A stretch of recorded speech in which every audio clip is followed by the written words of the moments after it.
All right, Pax Dei needs to calm down this week. We have three really awesome updates that came out this week. We started off with a lore post that went very deep into the cultists of Zeb. We are going to have a full video dedicated to talking about just that post alone. And that was only the start of the week. We then got a clan featurette featuring three of the more active clans in the Pax Dei community. And then, as if that wasn't enough for me to have to talk about on a Friday, we then have a massive roadmap update, something that we were expecting to be getting in the next couple of weeks. Well, it finally came, and holy crap. We got new information. There's new combat systems, a whole new weapon that's coming, which we teased about 2 weeks ago. Gotta take credit when credit is due. But we also have new spells. We've got new ways of PvPing. We talked to the devs in Discord at the very least. Still working on getting them back on to the channel. But we got a lot. And when I say a lot, I mean a lot of stuff to talk about. I am so very concerned about how long this video is going to be. Hopefully we're able to cut it down into a decent amount. But hello and welcome back, all of you amazingly professional consumers of Pax Dei and Pax Dei related content out there. I'm Altari, the professional gamer, and this is another episode of the Pax FriDei Review, the show where we talk about all the fun, interesting, new, and exciting information that has dropped for Pax Dei over the last week. Like I said, this was a week. In fact, I am going to go ahead and say it. This week had the most information drop for it about Pax Dei for the entirety of 2025. This is the biggest update that we've gotten all year so far. I would venture to say it's probably the biggest single week's worth of update that we have gotten in the last 6 to 8 months at the very least, at least since the last roadmap was announced previously in right before Verse 2, the Market Square update came out.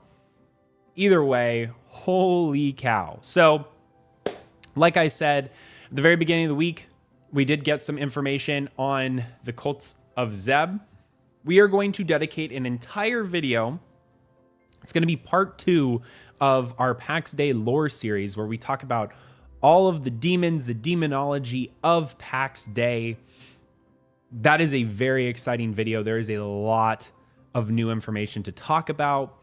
We've had teasing from the devs on other archdemon princes that are going to be in game at some point.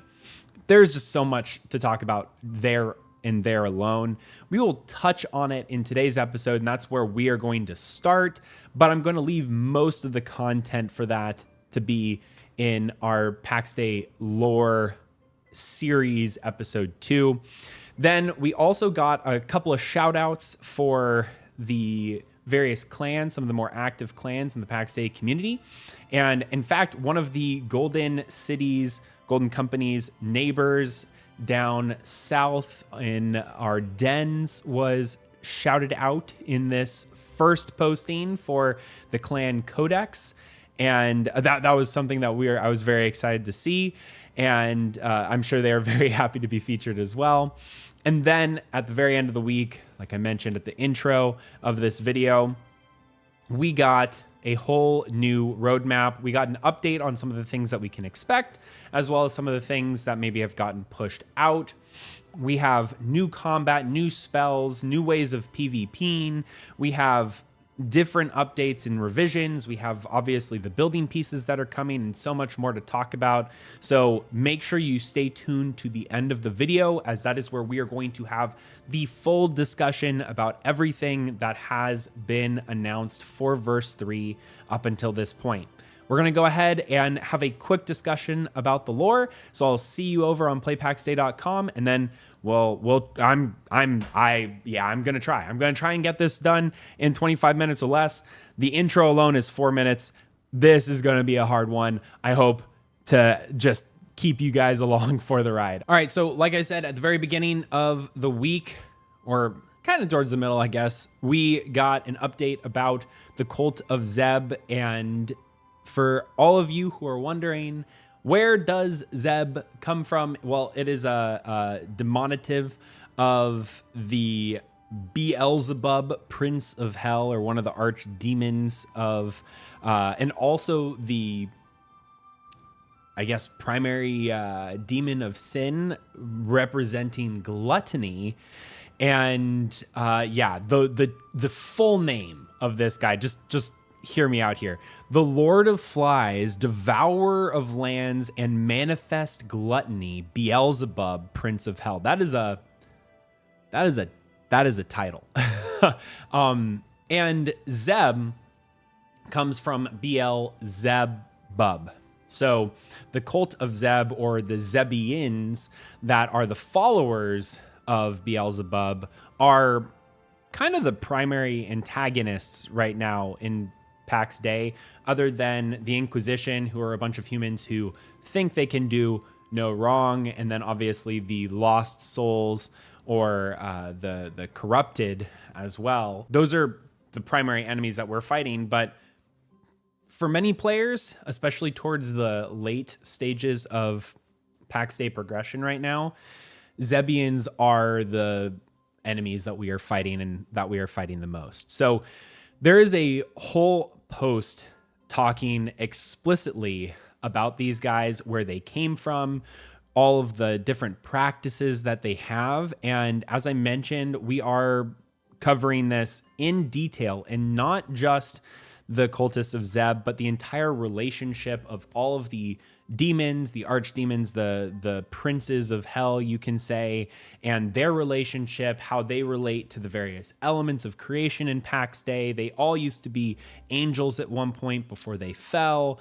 And there's this whole study that goes around these, specifically in Pax Dei lore. I know that it can be confusing sometimes, and there is a lot of stuff to cover with it. So I'm going to leave it at that and just maybe call this a teaser and a tune in.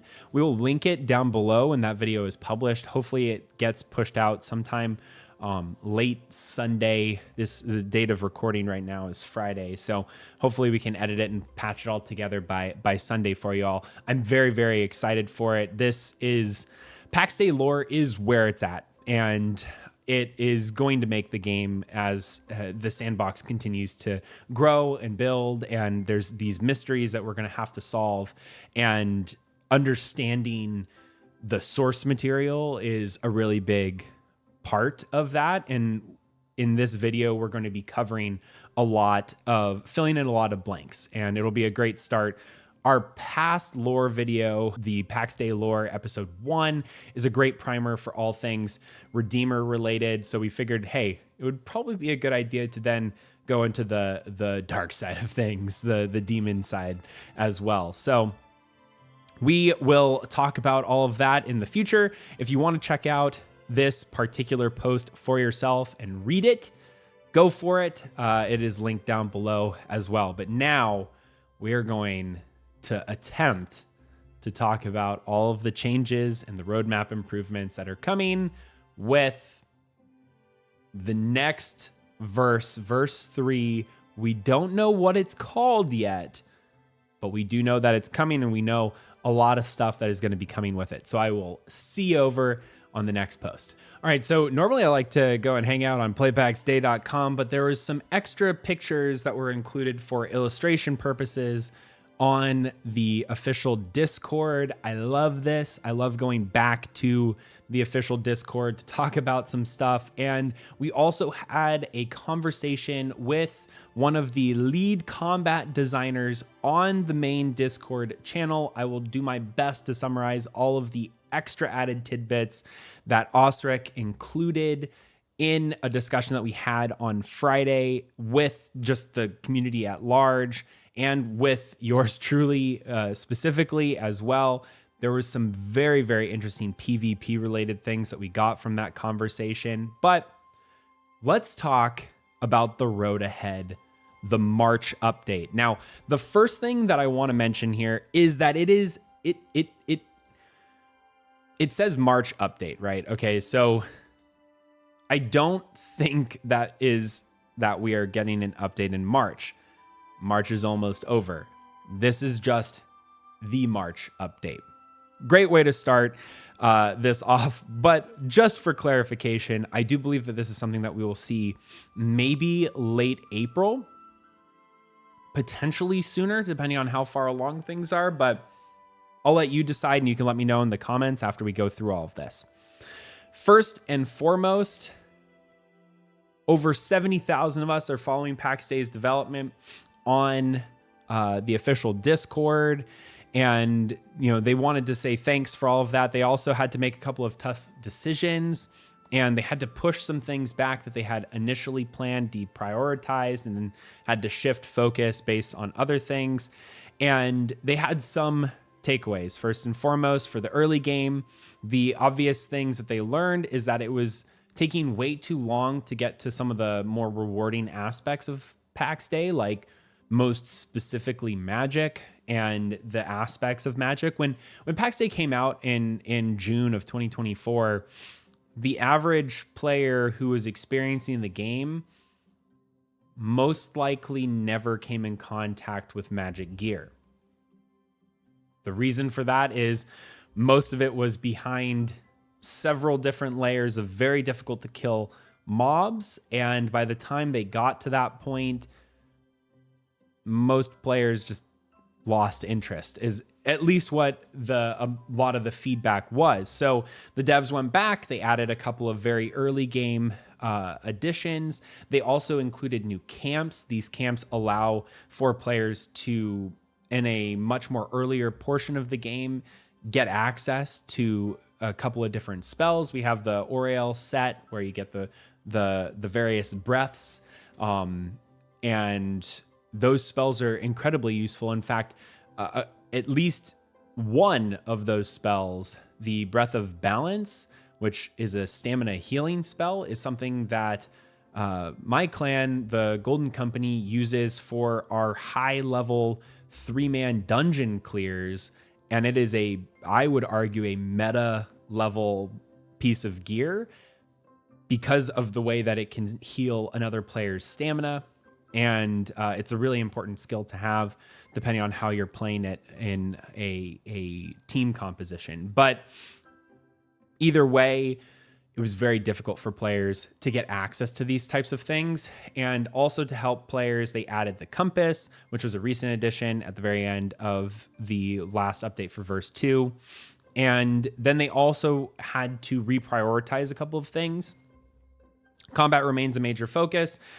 And they had to rework a lot of the animations, movement systems, and improve the second-to-second combat experience to make it feel smoother and more responsive, of which they've made some very decent progress since the last major combat update, which was the Proving Grounds update. But even now, the devs have recognized that combat actually lacks meaningful decision-making, and they want to build upon those decisions that players have to make. Like, what types of things am I taking into combat? What are my spells? What are my food items? What are the armor that I'm wearing? And those are things that they're looking to improve upon. And I think there's a couple of areas that they're targeting specifically, mostly the weapons, the armor, and the abilities attached to both of those things. And they tease it down below. We'll talk about it when we get there. Then they wanted to talk about building. They know that building is their strongest system. Everyone knows Pax Dei's building system is incredible. It's very, very clear when you take one step into the game. If you go and take a look around the Golden City, for example, we have broken the game several times using the Golden City as a mechanism of pushing the boundaries, unintentionally break the game, but it has been broken, and it has pushed them to make the servers even more efficient, more usable, and allow for more plots and more players to be in a single spot. And they actually are pushing, even now, to solve a couple of the problems that they are now seeing, which is mostly they want to see a better focus of players in communities. So in part, what they're doing is they're separating the map, they're expanding the heartland, the home valleys, and eliminating a little bit of size when it comes to the wilderness, which is the place just outside the home valleys. And they're adding a couple of more home valleys in. So they're going from 6 to 10 in each of the home valley provinces. So that being Ancien, Mary, Caries, and Ennisgalia. So each of those are now going to have 10 places, and there is confirmed to be a wipe for when this happens. We'll talk about that again as it comes up in here, but I am kind of getting carried away. The next thing that they are trying to fix is the ghost town syndrome. And it sounds like they have a way that they're working on, but they haven't mentioned what that is. I think it is going to come up in addition when they talk about monetization, which is something that was mentioned in this particular article as well. But they are definitely thinking about what happens when players are not playing the game anymore, but all of their builds and stuff have persisted. And they have some pretty unique solutions. They actually, I think, took a solution from us, or maybe we just independently came up with the same type of solution. Who knows? And by us, I mean the Golden Company and the Golden City. We've kind of been trying to solve this problem for over a year now, and we're getting pretty dang close to actually solving it. And I think they also know that this is a solution. So great news. They are picking a way to solve this that we have tested and confirmed should actually help. We'll talk about that when we get down to what's to come. Now, the other thing right here, building bridges between players. This is another area. Pax Dei is the first MMO to integrate Discord into their game. The chat system in Pax Dei is now connected to Discord. I think this is going to allow expanded features in the future. One of the things that I'm really hoping for is, we've built this amazing community in game called the Golden City that isn't just a clan. It's many, many clans that can all gather around in a specific location. It's not just, join another community Discord. It is in game. There is a place called the Golden City that you can settle at, near, around, or on, and be involved in a community. Being able to go to that community and then have one step added of being able to automatically join that community's Discord is going to be an incredible feature, and I hope it's something that they're working on. But the fact that we're already integrated with Discord is a great sign. Now, closing the loop, as a player-driven social sandbox MMO, the heart of Pax Dei is very much its economy, thriving not through scripted content, but by fostering meaningful social interactions, trade, and competition. If we take a bird's eye view, Pax Dei relies on one core engagement loop, and they bold this. It's harvest, create, destroy. Right now, harvest and create. Harvest, cool. Create, they're working on. Destroy is something that needs probably the most work. And part of that, and what they allude to here, is, and one of the developers, Osric, one of the lead combat developers for Pax Dei, even went so far as to go into the general Discord chat and talk about it further, where PvP is supposed to be part of that destroy mechanic. And that's what's going to allow for this cycle. Not everyone is going to participate in it, but it's going to allow for a more fluid cycling of items through the economy. And because that doesn't exist right now, they've had to balance a lot more of the cycling to occur in PvE. And that's why we see a lot more weapon damage for durability, shield damage for durability, and you see a lot of players actually opting to not take high tier weapons and armor into very difficult dungeons because you don't get your ROI. There's no return of investment. In fact, you go in there and you use all of these materials, these high-level materials, these tattered sigils, these really difficult to get relics, and you lose the gear before you're able to get a replacement for that gear. You get a net negative return on your investment, which players don't want. So naturally, they don't take any of that stuff, and they're just going into the dungeons and collecting these things in boxes outside of it. That's not something that the devs want. They want you to feel rewarded. So we did get a confirmation that there is a rework coming to how durability is working, how the balance and loss of all of those things, and how this harvest, create, destroy cycle is going to work. And that is in part coming in verse 3. There will be more information, obviously, to come on the specifics of that, but it was something that was spoken about in the Discord by a developer, and that conversation really helped clarify a lot. Now, for the in-game economy, they did add the grace system, though there are some things that are still missing to it that made it a little bit less of a focus or less important. But that's what leads us to what's next. Now, verse 3, it still has no name yet. They're still trying to decide on that. So we'll get it. We'll figure out exactly what it is in the future. But there are several major additions that are coming, revisions, updates, and improvements that are going to be coming as well, in addition to some other major changes, possibly even mounts. We'll find that one out. But let's go ahead and get started. First, we're making some changes to the combat system by adding several new spells and new characteristics to gear. We are adding a new weapon type, staves, which we called over just about, by the time you're watching this video, 2 weeks ago. We called that out, and that is massive. These are going to be dedicated primarily to healing spells, which is not something that we expected that they would be dedicated to healing spells. But it is very interesting that they are dedicated to healing spells, considering the fact that currently weapons only have one ability assigned to them. That's your, if your default key commands are control, left click. That leads them to then also say that there is going to be an addition of 3 total abilities on your weapons. So now you are going to have to make decisions on the types of abilities that you're using. What I have been trying to get clarity on from the developers is, will these 3 abilities that we now have access to on every individual weapon, are they something that we're going to have to pick 1 out of 3, or are they all 3 new abilities that we'll have access to on each weapon, and we have to choose when we use them and when we don't?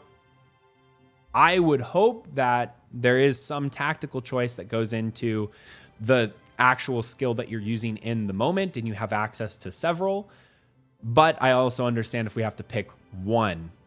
Let me know in the comments which one of those options you think would be the best in that regard. But they are trying to add a more dynamic combat experience and deepen what the interplay is between each of the various roles and make it so you have more tactical options. So they want to be able to allow the brute force of a melee class, as opposed to giving yourself some more beefiness as a tank or being a supportive healer. And they want you to be able to customize those builds. So as a result, they're going to be adding an additional up to 15 or more. I did get confirmation that it is definitely more than 15 new spells that are going to be getting added to the game. These are not just higher tiers of current spells. They are new types of spells that are being added to the game. That means new relics or existing relics are going to also create these things. We already see that there's a couple of relics in game that actually are connected to multiple items that can be crafted. So that's pretty cool. But then next, they go into, naturally, these combat updates will impact the crafting system, particularly for tailoring, leatherworking, and blacksmithing. Now, with blacksmithing, I think they might be referring to both weaponsmithing and armor smithing, because tailoring and leatherworking, obviously, that's to make cloth armor and leather armor. I do think that they're also referring to making weapons as well as making like plate armor or metal armor. And they reference that again down in the roadmap as well. We're refining onboarding, dependencies, and progression pacing. They aim to simplify the early game and make it more focused on the gathering aspect as opposed to the interdependency between a lot of different roles. So to begin with, it's going to be way more focused on just this is your discipline and what you're doing. So it allows you to start that specialization. And then further down is when the interdependencies start kicking in. As I mentioned earlier, there's a major world revamp that is coming. They aim to increase player density and interaction by adding more heartlands per province and slightly reducing the overall size of the wildlands.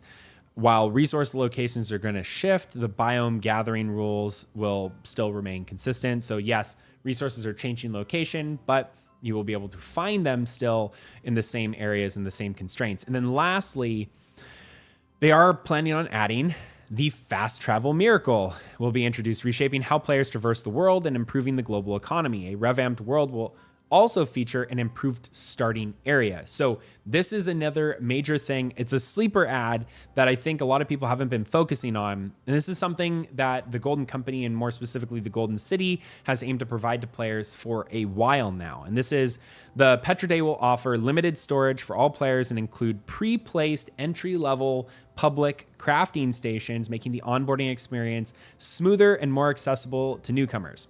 I can say without a doubt, so the Golden Company has been providing this service to players for over a year now, where anyone who wants can come to the Golden City. We will give them a box that they can place on a plot.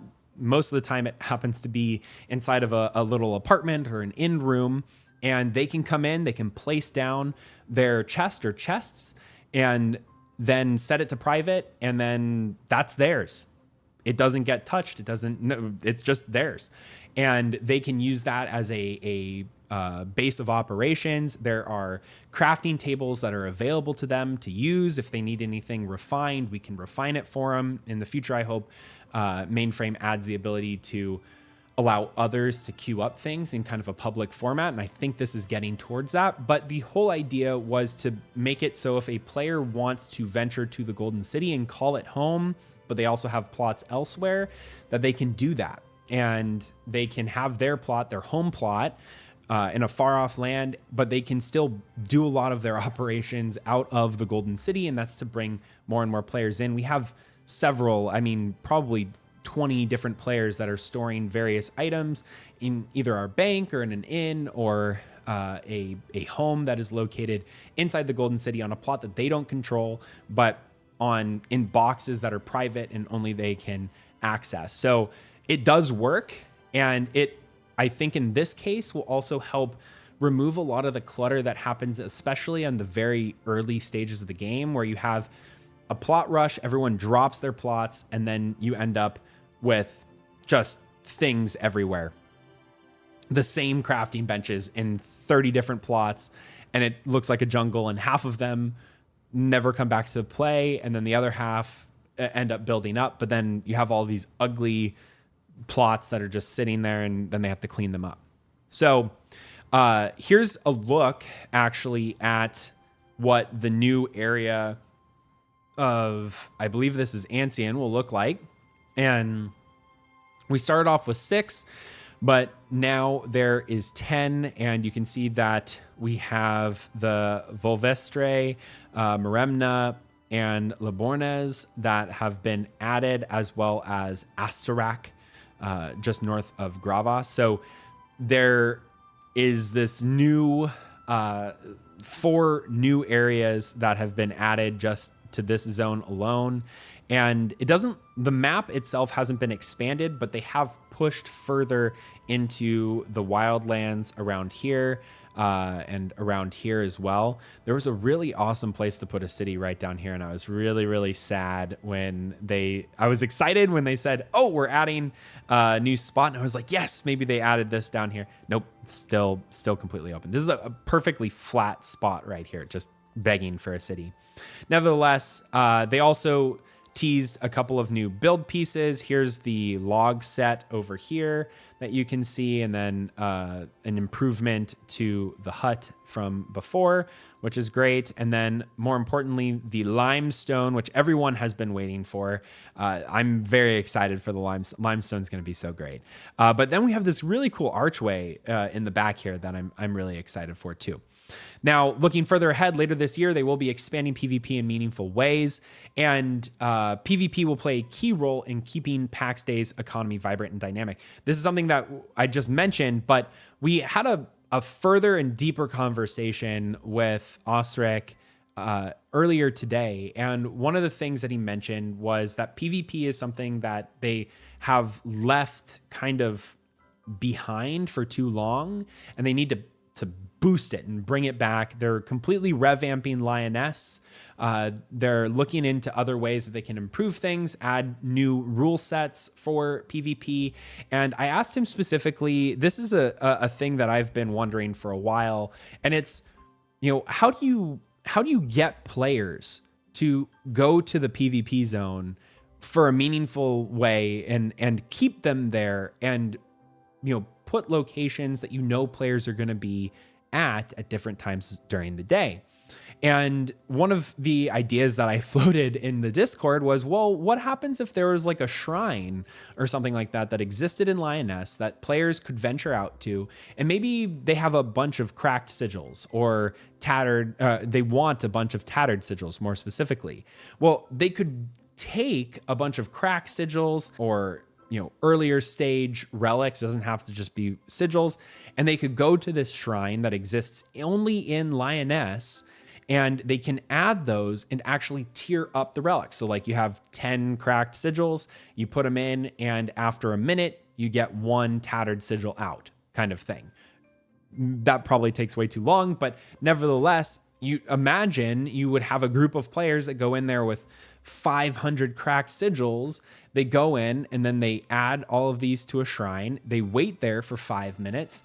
And at the end of it, boom, now they have 30 tattered sigils that are sitting in a publicly lootable shrine that if they happen to be killed during that time frame when they put something in there, then anyone else could come by and loot it too. That forces players to go to a specific location with a specific purpose, with high value purpose, and then it would allow for those types of interactions to occur. When asked, Ostrich said that's something that the devs have been looking into. Maybe not exactly that, but something around that, which is really, really reassuring. And I think that's what they mean when they want to expand PvP in meaningful ways.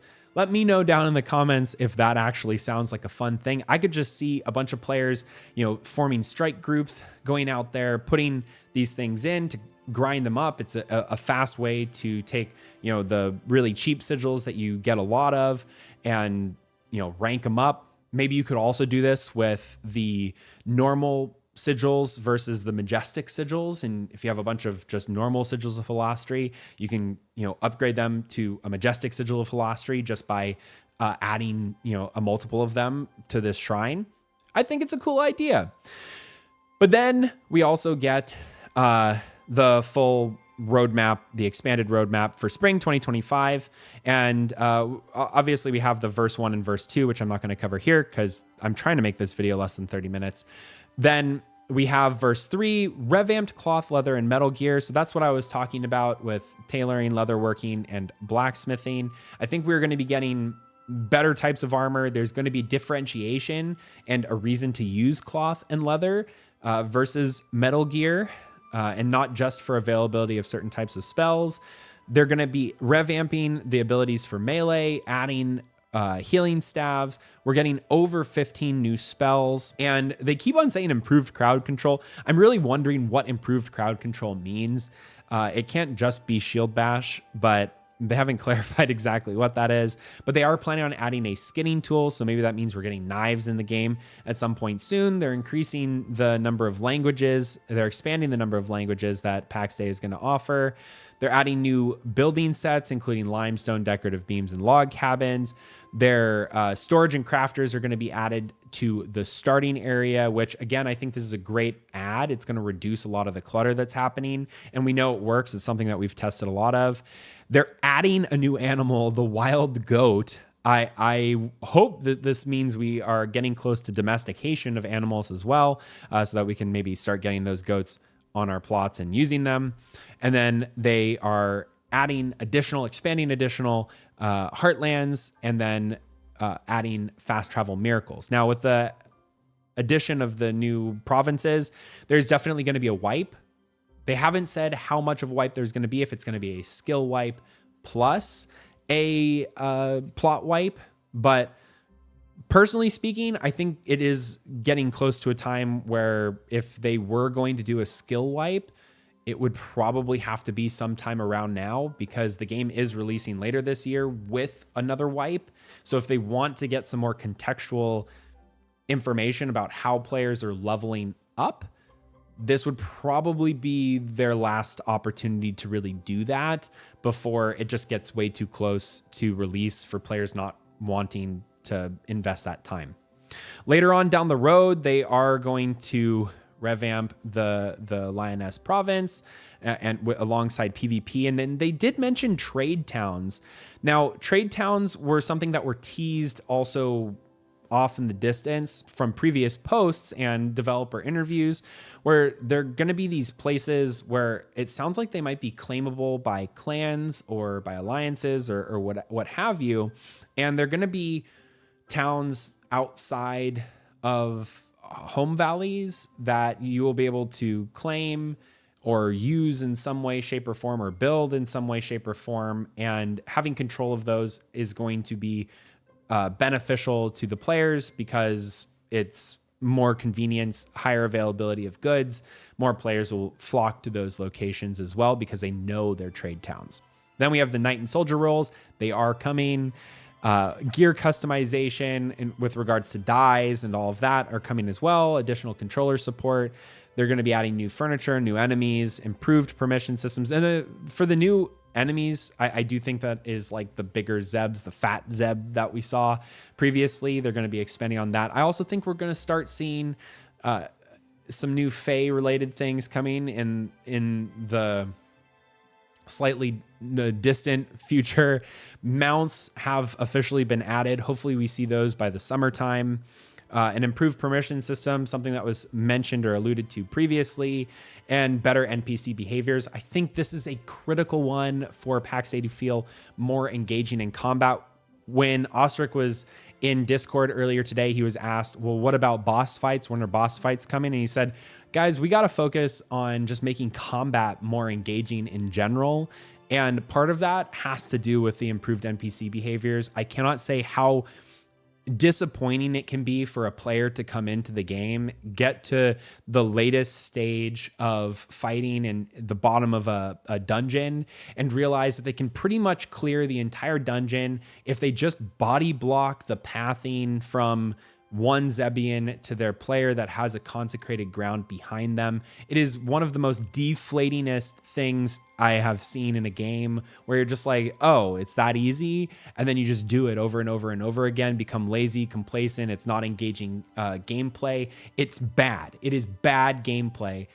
Osric knows it. And he specifically said, we are not going to be adding bosses until the combat is engaging. Part of that is improved NPC behaviors, improved pathing, also the AI being able to switch targets if they can't get to someone in their path. They need to switch targets. Hopefully in the future, they just do damage to everyone when they're swinging. That would be even better, because then it really forces players to think tactically about how they're organizing their fights. Either way, those changes are indeed coming. And then more unveiling the lore. I'm all here for the lore unveilings. We do have that new lore video coming out in the next couple of days. But that is all that we had. We're at 30 minutes just talking about this. Oh my God, the editing on this is going to be horrible. But either way, hopefully you all enjoyed it. I'm not going to talk anymore because I've been talking too much already. But I hope you enjoyed hearing all of the new information that's going to be all the new content that's going to be coming to Pax Day in the future. There's so much to talk about, so much to learn. Hopefully we can get the devs to come onto the channel and answer some questions for us. Maybe we do it live, maybe we do it recorded, who knows? But either way, I hope you have a good one, and I'll see you in the next video. If you haven't done so already, don't forget to hit that like button. It helps these videos out a lot. Subscribe so that you can be notified whenever we come out with new Pax Dei or Pax Dei related content, and share this video so all of your friends can learn about all the crazy crap that is going to be coming to Pax Dei in the next couple of months. I'm very, very excited for it. I hope to see you in the next video. Until then, I'm Altari, the Professional Gamer.